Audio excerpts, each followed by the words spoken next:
I'm Curtis Patrick, and this is Dynasty 2-Minute Drill. NFL free agency is one of the most exciting times of the offseason, and as a Dynasty owner, it's rarely been as awesome as it's been in 2018. Seeing guys like Sammy Watkins and Allen Robinson change teams, it just creates enormous opportunity to make trades in your leagues.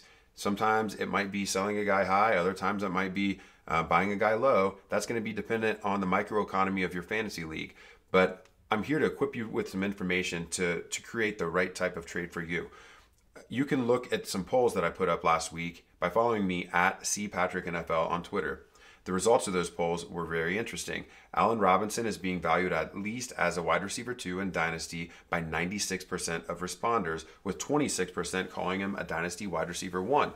This means people think that he's walking into an enormous target void in Chicago, which is absolutely the truth. The question as to whether he has wide receiver 1 upside still within his range of outcomes is going to lie on the touchdown piece. But in terms of opportunity, I feel very comfortable with him as a wide receiver 2 moving forward. There's just simply not any competition from any other wide receivers there. And even fellow free agent signing Trey Burton, it's hard to project him as a threat because we've just never seen him be productive over the course of an entire season. Robinson is very easy to pencil in 130 plus targets in 2018, borderline 150 targets if Matt Nagy and Mitchell Trubisky really open up that offense. Robinson is a buy for me at his current price of Dynasty wide receiver 2, especially if you can get him at the low end of that range from a scared owner who doesn't trust the ACL or doesn't like the Bears and Trubisky as his new dancing partners. Sammy Watkins is a much more difficult situation to assess because Kansas City is very crowded from a fantasy production standpoint. Tyreek Hill and Travis Kelce are both among the most productive and efficient fantasy producers at their positions in 2017. Kareem Hunt and the rest of that backfield also commanded a large number of targets in Andy Reid's spread out offense with Alex Smith last year.